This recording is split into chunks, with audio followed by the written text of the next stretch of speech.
লাইফের রিয়ালিটিটা হইলো যে মেডিকেলে চান্স না পাইলে লাইফ কি শেষ হয়?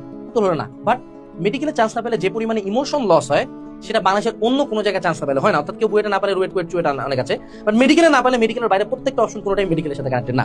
অর্থাৎ বাকি অন্যান্য যে কোনো জায়গায় চান্স পাইলে তুমি কোনো প্রফেশন চুজ করো না, বাট মেডিকেলে চান্স পাইলে you are choosing a profession. সেটা অনেক ইমোশনালি হার্ট করার মতো একটা ব্যাপার। যদি মেডিকেলে চান্স না পাই কি হবে?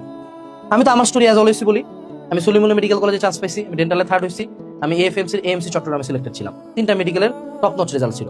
সলিমুল্লাহ মেডিকেল কলেজে ভর্তি হয়েছিলাম, ভর্তি হওয়ার পরে সে ভর্তি ক্যান্সেল করে বুয়েট বায়োমেডিক্যাল ইঞ্জিনিয়ারিং আসছি। তারপর প্রথম দিকে ভাবছিলাম টিচার হবো, ডিন লিস্টে পর্যন্ত ঢুকছিলাম লেভেল 1-এ। ভাগ্যের নির্মম পরিহাসে নিজের লাইফে নিজেরই নেওয়া কিছু রং স্টেপস এর কারণে বুয়েট থেকে এখন পর্যন্ত গ্র্যাজুয়েটটা হয় না। ইনশাআল্লাহ সামনের বছর হয়তো হবে, কোচিং সেন্টার করা খাচ্ছে। সো অনেক সময় আল্লাহ তোমাকে অনেক কিছু দিয়ে কারণে আমি জানি আমি যে পথে আছি মহান আল্লাহ তাআলা আমার জন্য আরো অনেক বেটার কিছু রাখছে। এই যে লাখ লাখ স্টুডেন্টের সাথে কানেক্টেড হচ্ছি, এই সুযোগটা মহান আল্লাহ তাআলা আমাকে দিয়েছে। মেডিকেল দেয় নাই, আমার ভাই মেডিকেলে চান্স পেয়েছে আল্লাহর মতো, ওডিএমসি তে পড়তেছে। হ্যাঁ, বাট কথা হলো যারা মেডিকেলে ডাক্তার হইতে পারবে না তাদের লাইফে আসলে লস কি? মানুষের ডাক্তার হলে যথেষ্ট ইস্টাবলিশ, সত্য ডাক্তারদের ভালো টাকা আছে, কিন্তু প্রশ্ন ডাক্তারদের কখন টাকা হয়? তুমি কি এই কোশ্চেন